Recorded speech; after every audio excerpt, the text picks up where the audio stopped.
Evening all, welcome to today's Cancer Healing Journey Talks. Myself Annie Jose from Community Outreach Team of ZenOnco.io and Lovely's Cancer. Cancer Healing Journey Talks helps cancer survivors and caregivers to share their journey with vast number of survivors and caregivers who have traveled or been traveling through this journey. This can inspire and motivate them for their faster recovery as well. I would like to introduce today's speaker, Jon Acton. He is a stage 3 colorectal cancer survivor. Welcome to today's session, Jon. Over to you. Thank you. Thank you very much for having me. That's great. So can you please talk a little bit about your type of cancer and what were the symptoms when it was initially diagnosed? Yes, ma'am. I have rectal cancer. It was diagnosed because I also have, for a long time, I've had a bonus condition, Crohn's disease. So doing a kind of a traditional colonoscopy or a SIG-FLEX scope for me, the doctor found the tumor. And so that was in September of 2020. And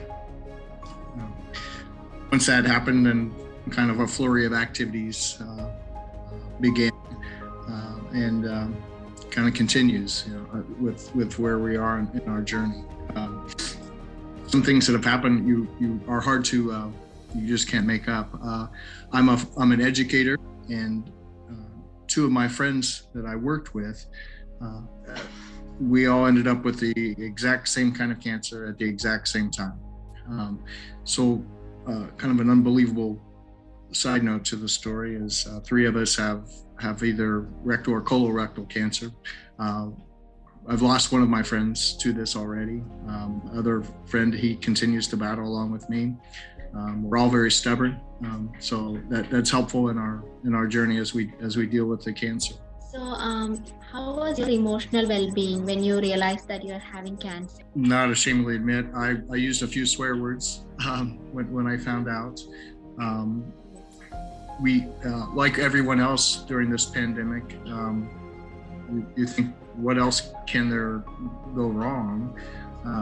So when I learned about my diagnosis, immediately contacted these two friends of mine, Keith and Aaron, both fellow teachers, now in different corporations, but both two fellow teachers. And we became a good sounding board for each other to talk about what treatment plans they were utilizing. Both Keith and Aaron were ahead of me on the journey, so I was able to ask them some of the questions. But emotionally, I think, like a lot of people, as soon as you hear the word cancer, you immediately equate to, I'm running out of time. What's going to happen?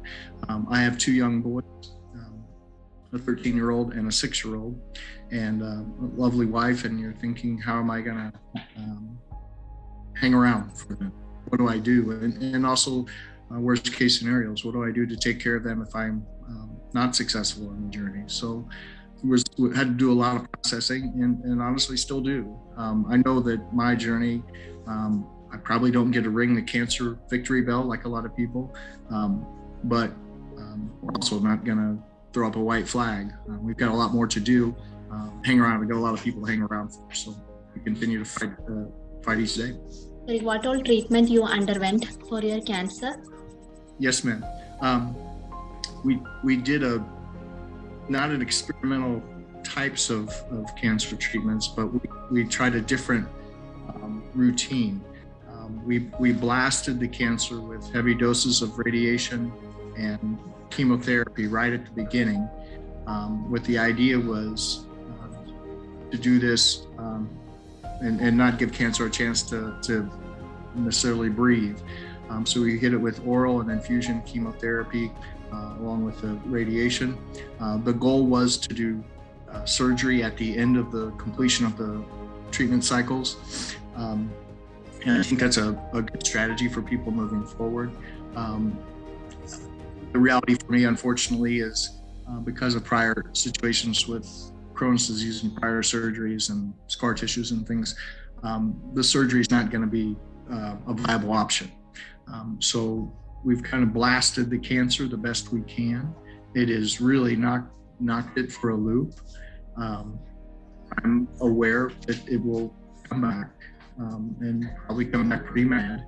But the treatment plan that we utilized by the two doctors here in Indiana, in Indianapolis, Indiana, they did a phenomenal job in our treatment plan, and I think learned a lot about how to utilize this kind of treatment plan with other cancer patients moving forward. So did you try any alternative treatment like Ayurveda, naturopathy, or anything like that? We did not. We went a very traditional route with our treatment. We utilized oncologists here. The hospital is called St. Vincent's or Ascension in Indianapolis. Dr. Beer and Dr. Tamati were my two doctors, still are my two doctors, I guess I should say. They put up with me still, and utilized a very traditional route. However, I know some people have had some tremendous success with some alternative aspects.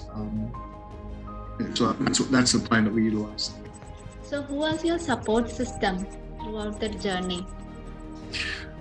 I'm very blessed to have a very understanding and lovely wife who, through each step of this journey, has helped prop me up. She's also a fellow educator, so I think we've kind of understood a lot of this the best you can, understand this process together. My extended family, my father, friends, work colleagues, we've really been overwhelmed with support of people who have come to our aid, people that you kind of meet in the World Wide Web, people that you went to school with, grade school and high school and college. It's almost embarrassing the number of people that have reached out and offered to help. And we're very blessed in that manner because I know some individuals don't have all the support that we've been blessed to have. But what I've learned is you absolutely don't take that for granted. And I think a lot of people in their journey will find the good and the bad with that support. Some people that you thought you were going to count on would always be there, maybe aren't. And some people that you had no idea would come to your aid showed up in some remarkable ways. So we've really worked hard to focus on the positives. And I think for different people, the diagnosis and the word cancer is pretty scary. And I'm not sure they know how to interact with people that have cancer sometimes. People you've known for a long time. I think it's very scary to them. So be blessed with a support network. It's something that we absolutely don't take for granted. So we're very blessed in that manner. Like with regards to the doctors and the other medical staff, how was your experience with them? Our two doctors, Dr. Tamani was our radiologist, Dr. Birhare, our oncologist.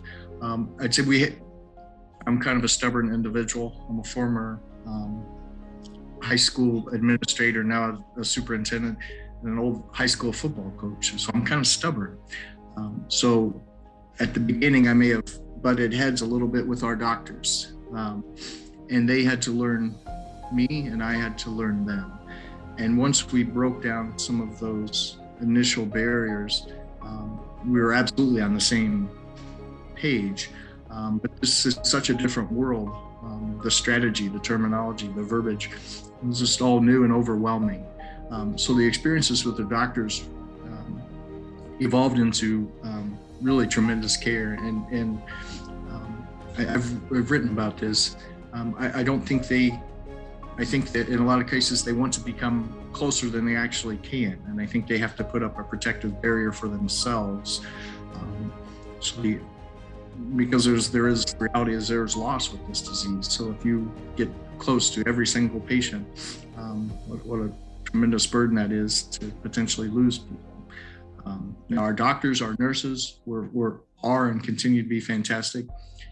The insurance companies have been a different venture. Not understanding at the beginning that what the doctors say they wanted us to do with treatment plans, but the insurance companies could ultimately say yes or no. That's been very frustrating. It was frustrating to even begin the treatment plans. begin the radiation, to begin the chemotherapy. We were waiting on insurance to say yes or no. And that's frustrating because whoever is making those decisions, they know nothing about me or our family and our needs. And I've got these 2 little boys I want to stay alive for. And someone in a cubicle gives a thumbs up or a thumbs down about your treatment plan. That's hard to process. So there might be times, right, like when you think that it's too much to handle. So what were those things which keep you motivated on those days? Much to handle. There are lots of days where this journey is too much to handle. I think it would be for lots of individuals. I think you rely on your family, your friends, but you rely a lot on your faith, whatever your faith-based is. Because if you just try to do this on your own, it becomes too overwhelming. This I say cancer is relentless. It does not stop. It keeps attacking. So utilizing that support network that you asked before helps with as you handle this disease and continue to handle the disease. The number of people that I'd have to list would eat up the entire Zoom interview, so I won't. But I think for everybody, it's a little bit different about how they try to handle this and how they try to overcome. So did you make any lifestyle changes during or after the treatment? There have been several life changes. My clothes don't fit, so we got to do different. We lost 65 pounds in the process, and I think we gained about 25 of it back. But with different kinds of cancer, I think it obviously impacts your body differently. So we have adjusted on our food, the energy level. Neuropathy is kind of an interesting, long-standing bonus condition, right, of the treatments. But I think maybe the largest change because of the cancer is I don't know if we take things for granted anymore. Diagnosis, I never thought we didn't have plenty of time to get this task done, or plenty of time to do this activity we always wanted to do. And now I think we're a little bit more intentional about what we are trying to get accomplished, whether it's an activity with our children or activity with our family. We're more in tune with it, that we need to be intentional with that. In fact, we're more intentional with, my wife keeps walking by in the back of the Zoom. We have adopted 2 little puppies that I don't know we would have before, but they are running through the house carrying clothing behind me. So I think this phrase a lot, why? And I answer immediately, why not? So whatever the situation is, or whatever the task is at hand, we are more willing to do it now because we understand that time is a pretty precious gift. I think cancer has changed you in a positive way. Yes. I think cancer has saved a lot of things. I couldn't have said that before I got it. It's changed perspectives. It's allowed me to be more intentional about actions. It's actually forced us to be much more positive in lots of different ways, whether it be with our faith, whether it be with our what we want to do professionally, what we want to do personally. So although cancer is a ruthless enemy, you either decide you're going to go attack it and attack each day and figure out a way to deal with it, or you let it just run you over. And I think everybody handles it differently in how they're going to attack that. I may be a little bit more forceful because I'm a dumb, ugly guy, but what we've learned to do is even on the days where I don't feel good, and that still happens now, figure out a way that we're going to blow through that day and attack it, and understand that even on the days that you may not feel well, that's still a victory, because like my friend Aaron, who was not able to overcome the cancer, we've been given more time than Aaron had.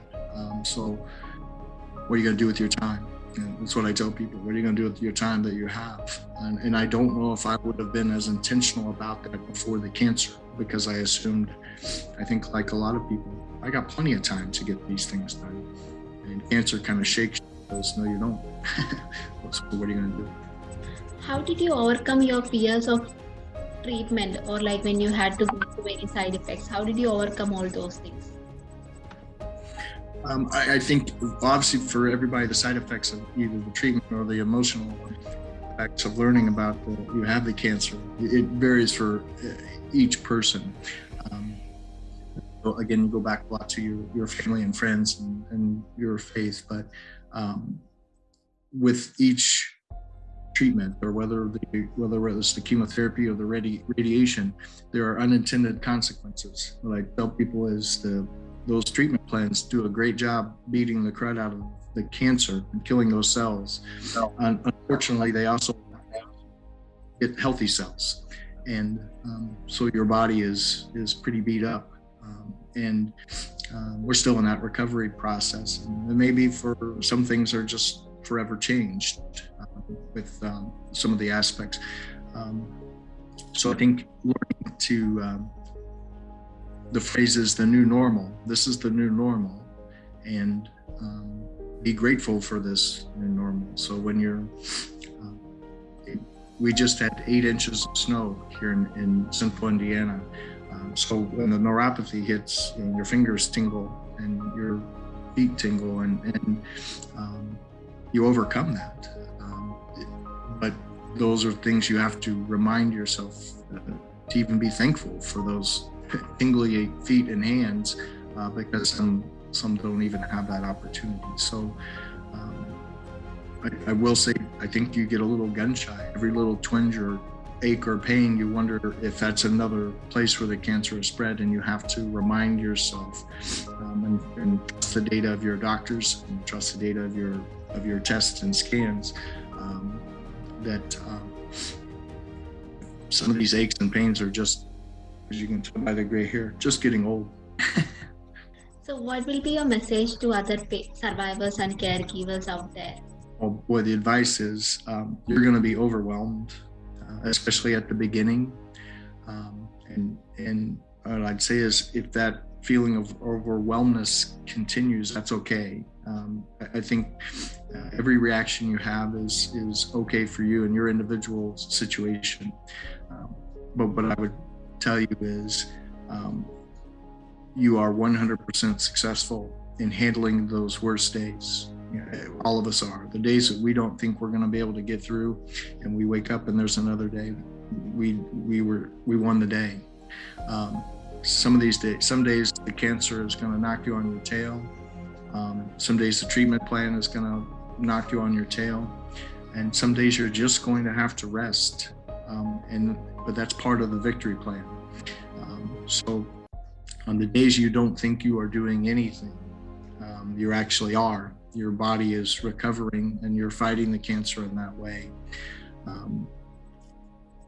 And what I tell you is, you're being helpful to others, watching how you act and how you interact with the cancer and your treatment plans, and others. People are watching how you do things, and you don't know who you are impacting, either positively or negatively, how you interact with and attack the cancer. So what I tell people moving forward is, one, hang in there. There is light at the end of the tunnel. And those days you don't think you can get through it, you can.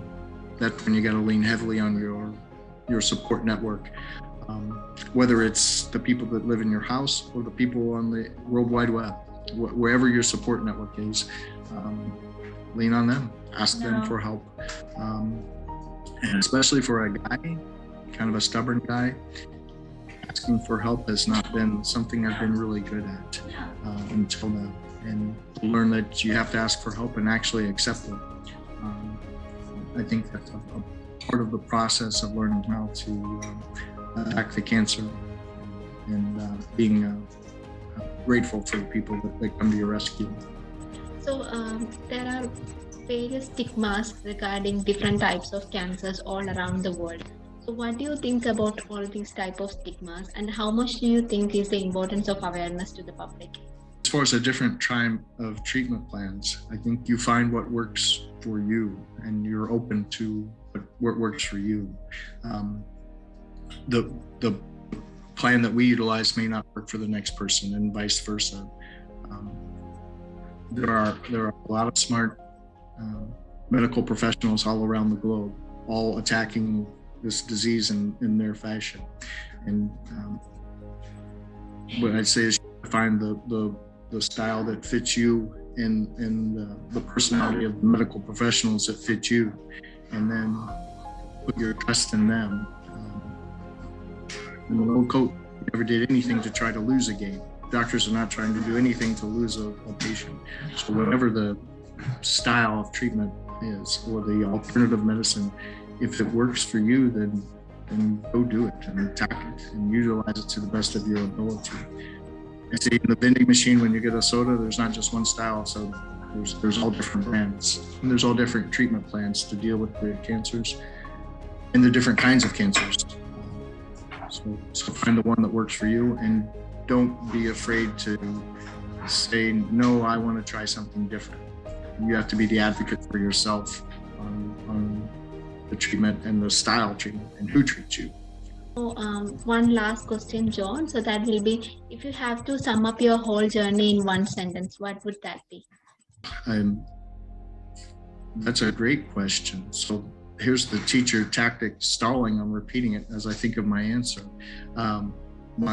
My journey in one sentence would be understanding the obstacle, appreciating the adversity, and thankful for the opportunity to attack the cancer and win each day. Thank you so much, John. Thank you so much for the wonderful session. I'm pretty sure that this session will really motivate people out there who is currently going through cancer. And thank you so much once again. Thank you very much. Thank you. I really appreciate you talking to me, and I appreciate your guys' work for supporting people all around the globe. It's very inspirational. So whatever you need help from me, I'm just this dumb guy in Indiana, but we'll help any way we can.